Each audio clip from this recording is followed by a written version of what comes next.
पति ब्रह्मचारी।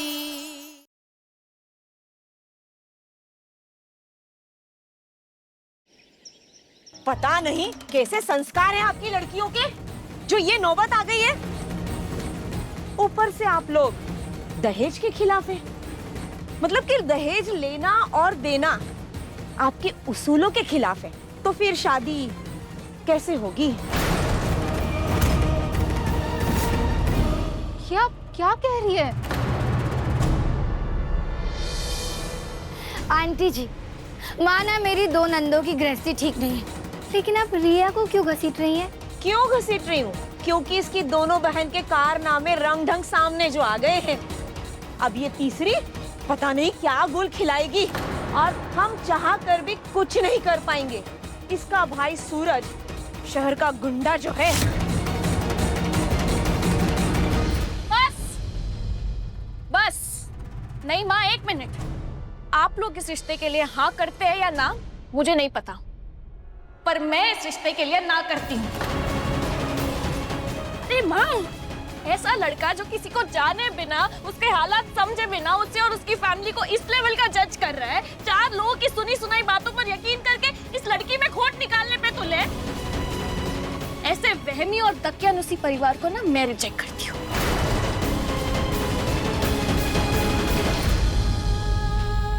बहुत इज्जत से कह रही हूँ, जा सकते हैं। रुकिए रुकिए रुकिए बहन जी, रुकिए, सुनिए हमारी बात सुनिए। अच्छा ये बात तो सुनिए। नहीं नहीं अभी बस अब बैठी बैठी बैठी बैठी बैठी।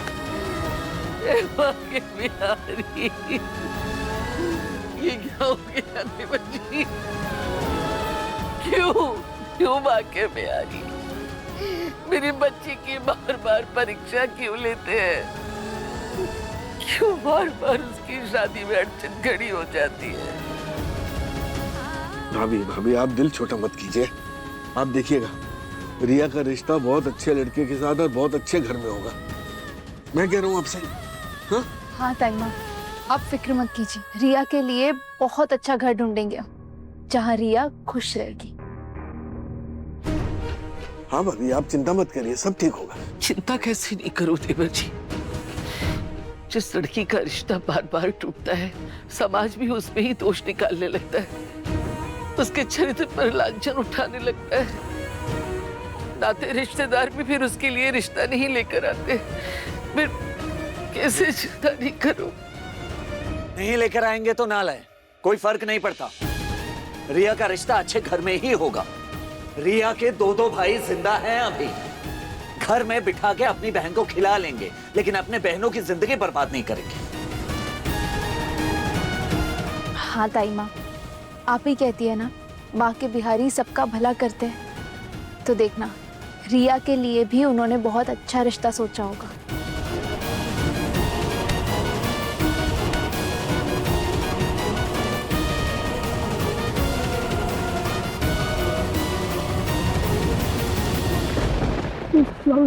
अच्छी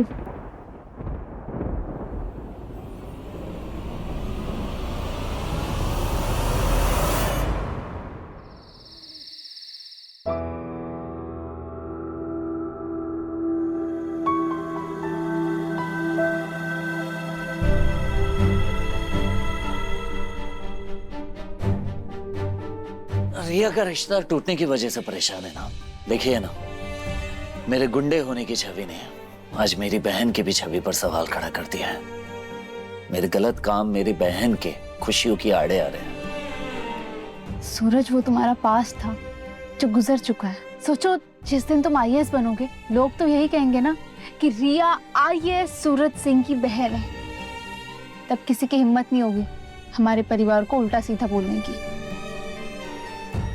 सही कह रही हैं आप ईशा जी, मैं आईएएस बनूंगा और आईएएस बन के सबकी बोलती बंद कर दूंगा। आप देखना।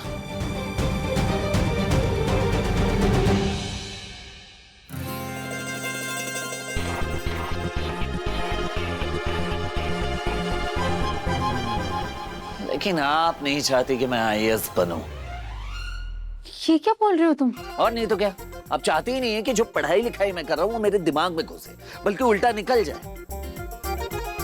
वरना आप ये किताबों पर उल्टा स्वास्तिक थोड़ी ना बनाती। सॉरी। सॉरी ईशा जी, आप देना।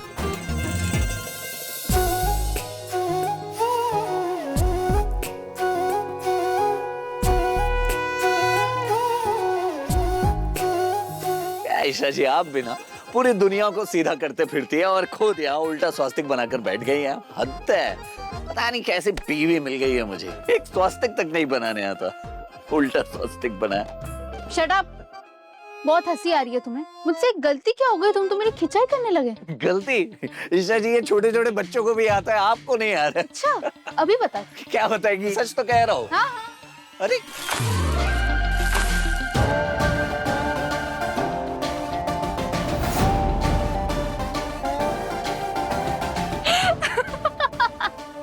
अब लग रहे हो ना बजरंग बली के असली भक्त, एकदम लाल बंदर। क्या कहा? बंदर दिखाई दे रहा हूँ? हाँ मिरर देख लो।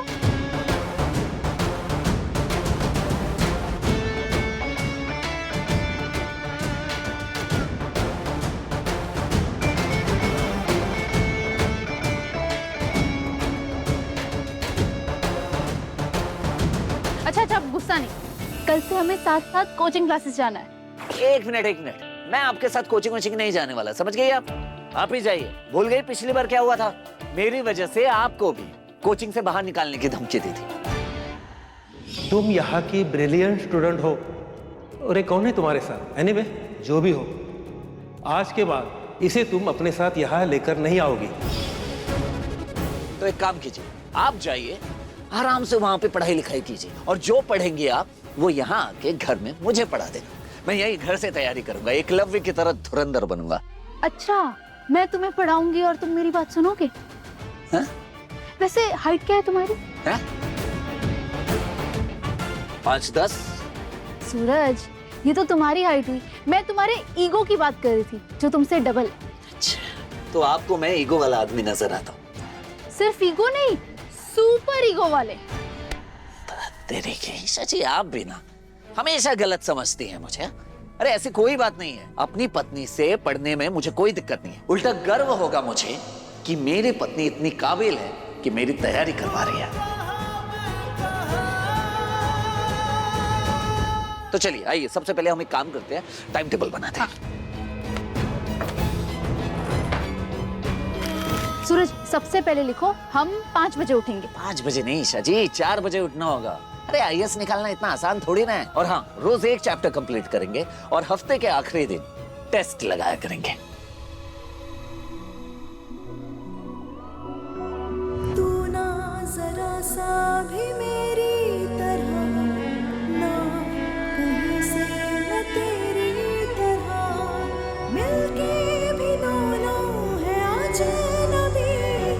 कैसी है ये दास्तां, ये दास्तां। तू कहाँ मैं कहाँ, तू कहाँ मैं कहाँ, तू कहाँ मैं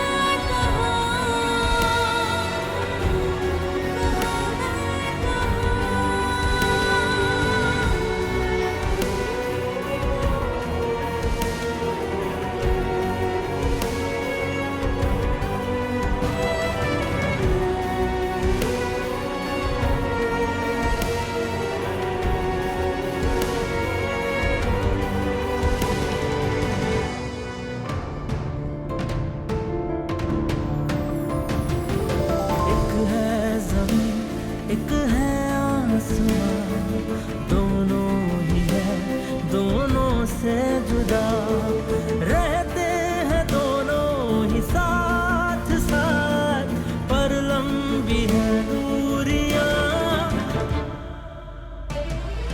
तू कहाँ मैं कहाँ, तू कहाँ मैं कहाँ। ईशा जी फिर से शुरू हो गई ना। देखिए ऐसे ध्यान भटकाने वाले काम मत शुरू कीजिए। ये पढ़ाई करने से पहले पढ़ाई की रणनीति पर ध्यान देना बहुत ज्यादा जरूरी होता है। और आप ये ऐसी हरकतें करते रहेंगी तो पढ़ाई पर ध्यान किसका जाएगा भला? हाँ? अच्छा, मतलब मैं तुम्हें अच्छी लगती हूँ? क्या? सच आपने क्या ये सब? सूरज, बोलो ना हाँ मैं तुम्हें अच्छी लगती हूँ, इसलिए डिस्टर्ब हो रहे हो ना? वरना पहले तो तुम्हें फर्क ही नहीं पड़ता था, अब क्या हो रहा है? पति ब्रह्मचारी जी। वो बस हो गया, ये आप जाइए, मैं करूंगा। आप सूरज बोलो ना मैं अच्छी लगती हूँ ना? हाँ? ईशा जी आप जाइए, मैं कह रहा हूँ। ईशा जी, एक बार बोलो मैं अच्छी लगती हूँ ना? ईशा जी मुझे पढ़ाई करनी है, आप जाइए, मुझे IAS बनना है। बन जाना, ये तैयारी तो करनी थी। बताओ अच्छी लगती हूँ बोल दो, मैं चली अरे जाऊँ। ईशा जी आप जाइए, मैं कह रहा हूँ।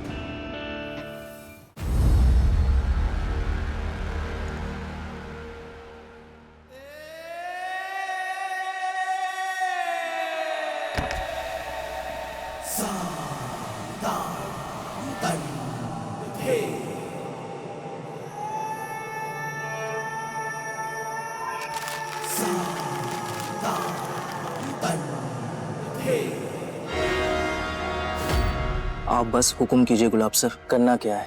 सूरज और ईशा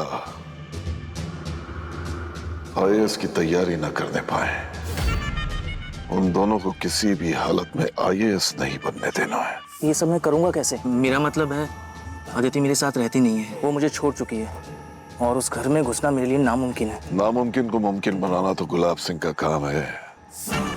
जो मैं कहूँ तू बस करता जा। जी बिल्कुल, बताइए मुझे क्या करना है?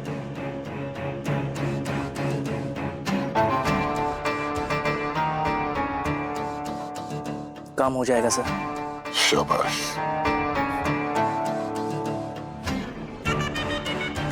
मुझे मात देने चली है मेरी गुड़िया,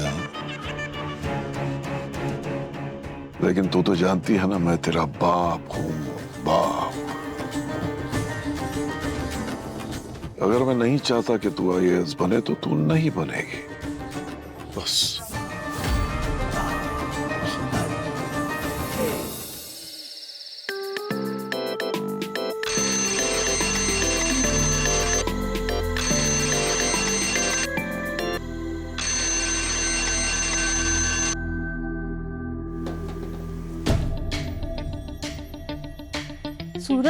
सूरज 4 बज गए, चलो उठो। सूरज तुमने ही 4 बजे का अलार्म लगाया था ना, चलो उठो और पढ़ाई करो, चलो। सूरज सच क्या? मैंने कहा था 5 बजे का अलार्म लगाओ, लेकिन नहीं, तुम्हें तो 4 बजे उठना था। तो चलो अब उठो और पढ़ाई करो, चलो। वाह वाह मेरे आलसी पति ब्रह्मचारी, ऐसे बनोगे एकलव्य? 5 मिनट सोने दीजिए मुझे, उसके बाद उठ जाऊंगा। ठीक है, सोते रहो।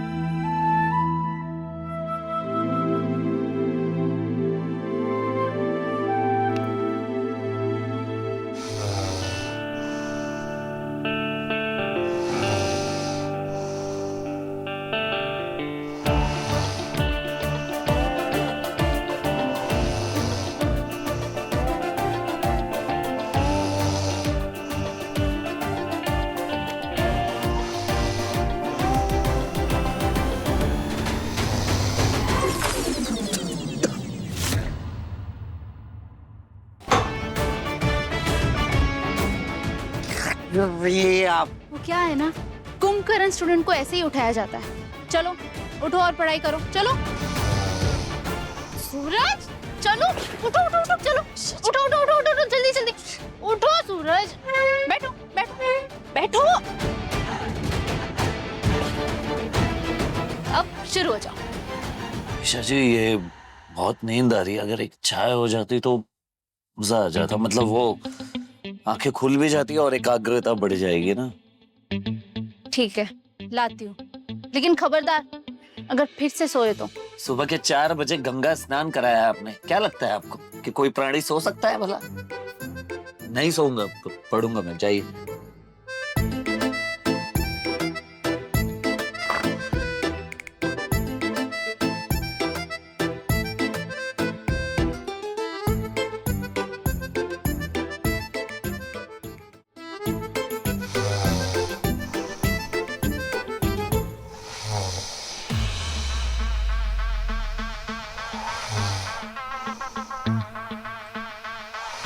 फिर सो गया। कोई बात नहीं, अभी अभी शुरुआत की है, धीरे धीरे आदत लग जाएगी।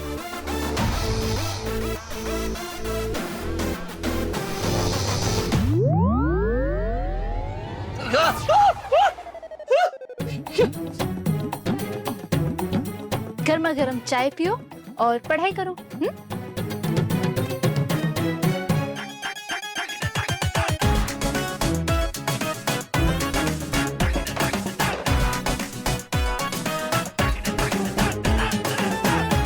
और पढ़ाई करके फ्रेश होके तुम्हें सबसे पहले ये फॉर्म भरना है, वो भी आज, ठीक है? Okay madam.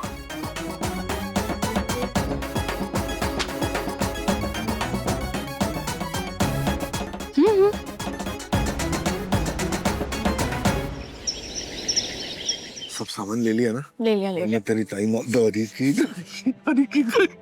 नमस्ते। दोस्त अरे कल रिया को देखने लड़के वाले आए थे ना, इस बार तो रिश्ता पक्का हो गया ना? अगर आपको इतनी खबर मिल गई है तो ये भी पता चल ही गया होगा कि रिश्ता नहीं हुआ है। पर नहीं, आपको तो मजाक उड़ाने का मौका चाहिए ना। बोलिए और मजाक उड़ाइए, और कुछ बोलना है आपको? रिया, माफ कीजिए, मुझे नहीं पता था कि इस बार भी रिश्ता पक्का नहीं हुआ। नहीं कोई बात नहीं। नमस्ते। नमस्ते। क्या करती है बेटा? उनको देखो ना। अरे पर ठीक है ना, उनको जो बोलना है बोलने दे, तू अपना मन क्यों खराब करती? सब अच्छा होगा, चिंता मत कर। अरे बाबा। चाचा जी, ये थैला मुझे दे दीजिए, ये थैला बहुत भारी हो गया है। आपको दवाई लेनी थी ना? हाँ। आप ले आओ, मैं यहीं रुकती हूँ। हाँ मैं आता हूँ, यही रह तू।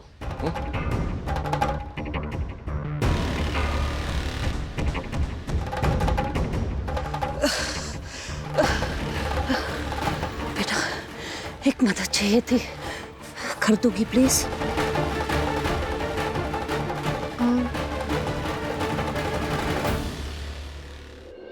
रिया चल बेटा। रिया, रिया, रिया। अरे ये रिया कहाँ चली गई? भैया, यहाँ पर एक लड़की खड़ी थी, वो सब्जियों का थैला हाथ में लिए हुए, आपने देखा क्या? अच्छा।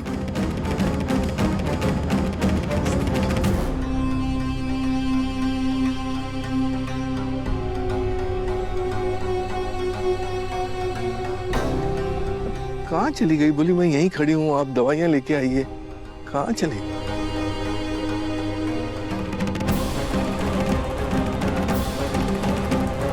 अरे फोन भी नहीं लग रहा है। मिल जाएगी रिया।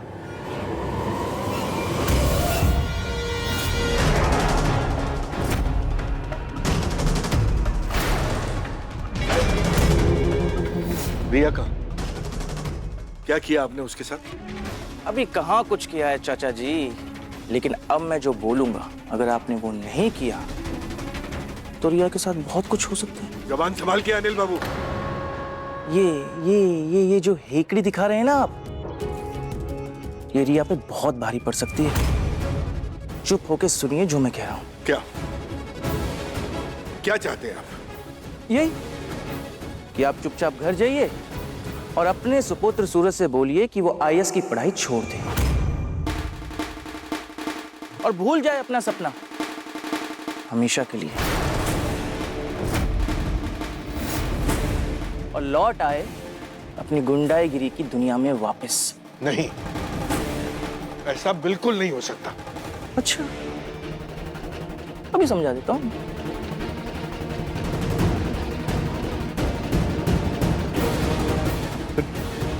आपको पता है रिया कहां खड़ी है? आपको कैसे पता होगा? बताता हूं। ये आप जो पर्दा देख रहे हैं ना, ये पर्दा सीधा डांस बार के अंदर खुलता है। अब फैसला आपको लेना है, सूरज आईएएस बनेगा या रिया बार डांसर।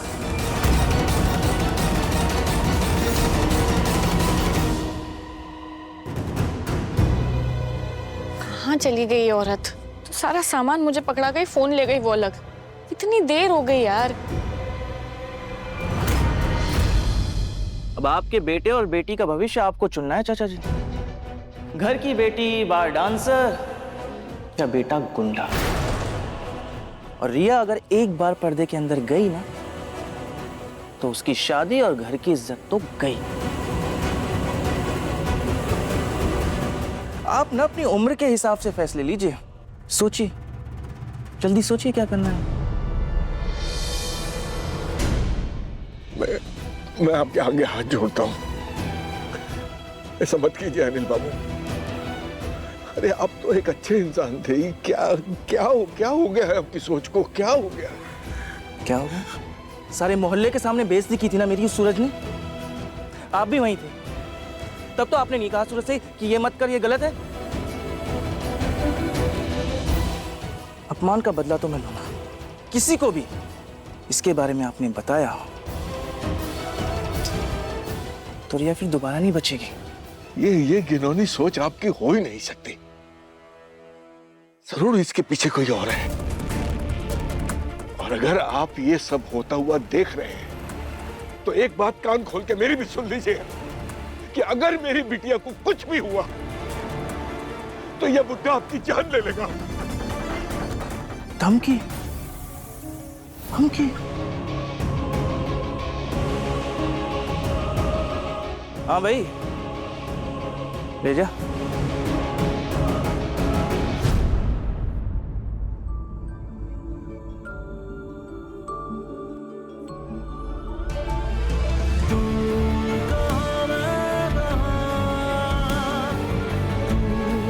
बस सूरज, इस फॉर्म पर साइन कर दो, फिर हम दोनों को आईएएस बनने से कोई नहीं रोक सकता।